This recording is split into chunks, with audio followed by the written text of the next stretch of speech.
Hi guys, in the month of April we celebrate a holiday. It's called Easter. I bet you knew that.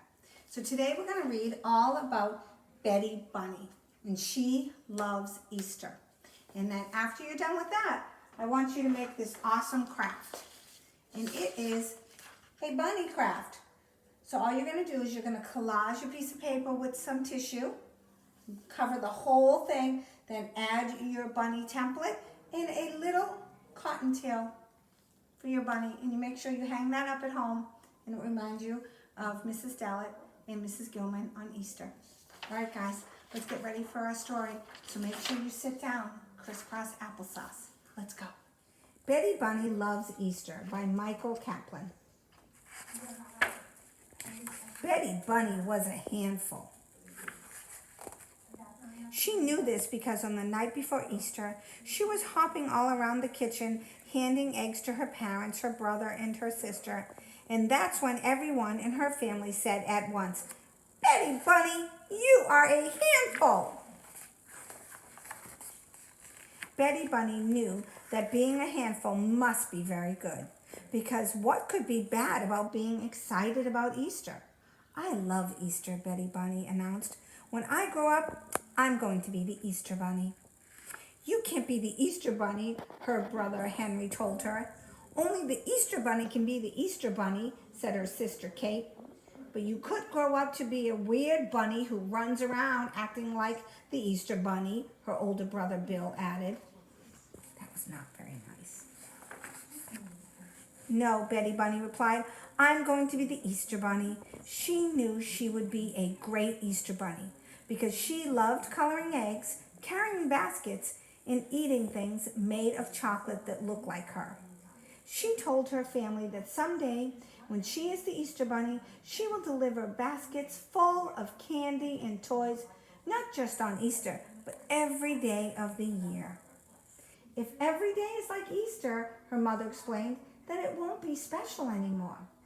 "If every day is like Easter," Betty Bunny replied, "then every day will be special. You'll see." Look at all the fun things she's doing.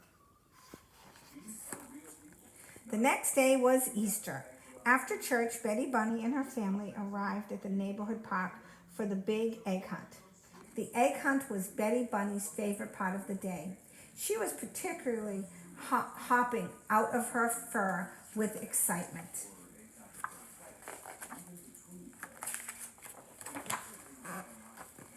Betty Bunny's mother and father gave her a brand new basket. It was the biggest Easter basket she had ever had. "This is a good size," Betty Bunny told them, struggling to lift it. "I always find the most eggs, so I am sure I will fill this up." Betty Bunny took her basket and started to look. Kate nudged an egg with her toe. "There's one," said Kate. Betty Bunny put it in her basket. Henry shook a branch. Betty Bunny looked over and saw that there was an egg beneath it. "Looks like you found another one," Henry said as Betty Bunny put it in her basket. Bill picked up an egg and put it directly into Betty Bunny's basket. "How did you do that?" Bill asked, sounding impressed. Betty Bunny stopped looking for eggs. "Why are you all helping me?" she asked. "We always help you. It's why you find so many eggs," Henry explained. "I guess you're not just old enough to notice. Now you're just old enough to notice," Kate said. "But we're not helping you that much," she added. "Man, you are good at this," Bill said, dropping 3 more eggs into her basket. Does she look happy? I don't think so. "Stop it," Betty Bunny cried out. "Easter is my favorite holiday. I'm going to be the Easter Bunny someday. I can find the eggs all by myself." "I believe in you," said Kate. "Cool," said Henry. "Now I can go throw eggs into the basketball hoop with my friends. And I can go sit by the parking lot and play this egg hunt game on my phone," said Bill. Betty Bunny dumped out all of the eggs that her siblings had found. She took her empty basket and looked for eggs all by herself. She looked on the ground. She looked under rocks. She looked behind bushes. She even looked in the coat pocket of a lady who did not seem at all happy about it. She found one egg. All around her, kids were shouting, "I found one! I found one more! I found another one!" Betty Bunny did not find another one. She sat down on the ground and began to cry. Betty Bunny's mother and father came over and knelt down beside her. "What's the matter?" her mother asked. "I hate Easter," Betty Bunny cried. "Easter is yucky." And she told her parents all about how this year she wanted to find eggs by herself, but only found one. "I'm never going to be the Easter Bunny," she moaned. "I'll just be their dentist.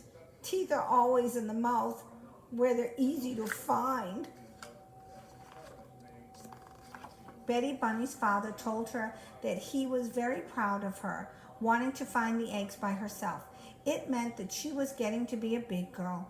Her mother was proud of her too. She told Betty Bunny that it doesn't matter how many eggs she finds.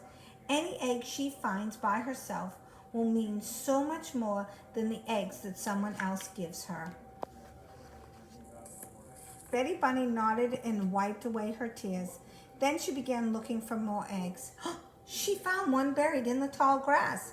She found another beside the swing set. She had 3 eggs in her giant basket. That was all she could find, but her mother was right. Those 3 eggs she found by herself meant more to her than any egg she had ever had. Maybe when she grew up, she would be the Easter Bunny in the spring and a dentist the rest of the year. That afternoon, Betty Bunny's mother saw Betty Bunny going through her purse. "Betty Bunny," she scolded, "what are you doing in my purse? That is not okay." "I need money to buy an even bigger basket for next year," Betty Bunny explained. "Then you need to ask me," her mother replied. See, she's going in the purse. "If I ask you," Betty Bunny said, "you'll just give it to me. It means so much more if I find it myself." The end.